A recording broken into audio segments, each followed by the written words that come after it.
Kern County Fire and Search and Rescue crews still looking for two missing teens swept away Sunday morning in the Kern River. This morning, crews resuming their search for those two teens, taking time to remind people to stay out of the water because of those dangerous currents. 23 ABC's Leslie Gooden live tonight in the Kern River Valley area near the Kern River and has more on the message from authorities as they still search for those victims. Leslie? Yes, I'm near Lake Isabella, and as of news time, the two teens have not been found. I spoke with KCSO today, who also tell me that the volunteers and them are remaining hopeful. The search continued today for a 15-year-old boy and 19-year-old man who've been missing in the Kern River since Sunday. According to Kern County Sheriff Search and Rescue, 3 people fell in the Kern River, but 1 was able to get out.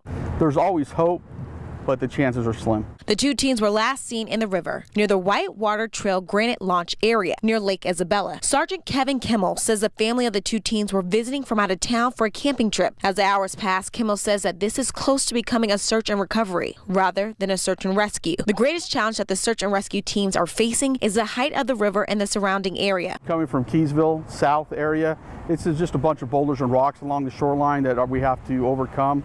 And then when we put our boats in the water yesterday, the river was running quite fast this time of year.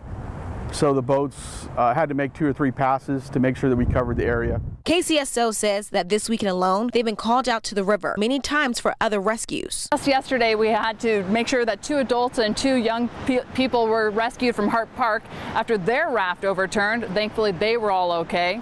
We also rescued a missing jet skier along with Lake Patrol from the middle of Lake Isabella yesterday. They were wearing a life jacket. Officials say this year the river is dangerous and is running approximately 4 times greater than normal. The snow runoff that we had obviously a wet winter and a higher snowpack, so the melt is a little more extreme than the years past. The easiest thing to do, though, is to stay out of the river, easiest and safest. Kimmel tells me that the family of the teens have left the area and they've gone home, and they want to remind the community to practice safe caution when near the river. Live at the Kern River, Leslie Gooden, 23 ABC News, connecting you. Bakersfield